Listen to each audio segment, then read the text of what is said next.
I had previously mentioned that once you reach the stillness at the center of Woodland Cemetery, that it's easy to forget that you're surrounded by the city. I should also mention that one can easily lose their way amidst the winding roads. This actually happened to a film star from Hollywood's golden age. Actress Jeanette MacDonald was once in Des Moines for a play and thought she would take an afternoon walk alone in Woodland Cemetery. Not surprisingly, she got turned around and lost her bearings, and she wandered for quite a while before someone came looking for her and eventually led her out. Now, for the purpose of our next story, I should tell you that across the street from Woodland Cemetery lies the historic neighborhood of Sherman Hill. Sherman Hill was named after Hoyt Sherman, who was a banker, a politician, and the first postmaster in Des Moines. His home, which we see here, was built in 1850, the same year that people began to be buried in Woodland Cemetery. The house had additions built on and is now a museum and center for performing arts. Sherman lived in the home with his wife Sarah Moulton Sherman, and the couple entertained many distinguished guests, like their relative General William Sherman, as well as Ulysses S. Grant and William McKinley, both of whom would go on to become presidents.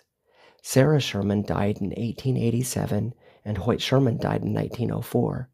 The house was eventually turned over to the city of Des Moines, with the caveat that it would always be called Hoyt Sherman Place. Upon their deaths, Hoyt Sherman and his wife Sarah were interred in Woodland Cemetery. This brings us to our next story. On Monday, May 6th, in 1991, the Des Moines police received a call informing them that a human skull wrapped in a red jacket had been found in an alley on the east side of the city, outside of the then-vacant Bruin Motel. Police collected the skull and began to explore the motel. Inside of one room, they were shocked to discover evidence of satanic worship. Now, this was back in the era of the satanic panic of the 80s and early 90s, when there was a widespread cultural fear of the occult. But at the same time, you also saw people dabbling in practices of which they only had a cursory understanding of at best. In addition to evidence of satanic worship, they also found graffiti on the wall with a tag that they assumed to be the name of a gang. But the question remained, to whom did the skull belong? The medical examiner looked at the skull, and it was deduced that it had been taken from the Sherman Mausoleum here in Woodland Cemetery, where it was quickly returned.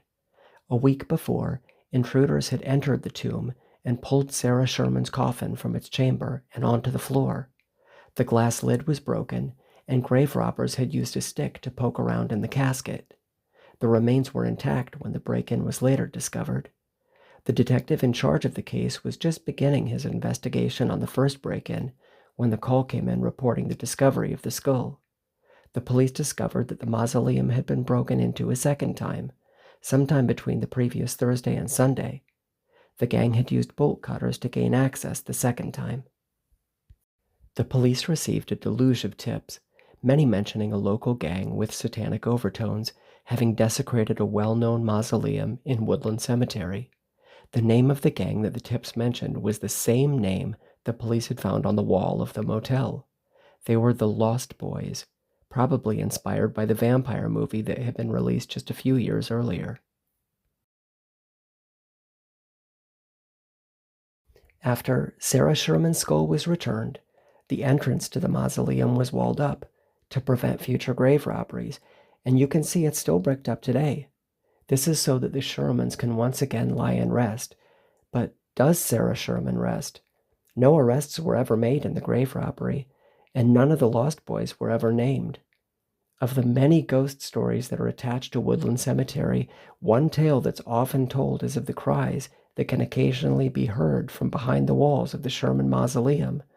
It's said that they're the cries of Sarah Sherman for having had her rest disturbed, the cries of Sarah Sherman for justice.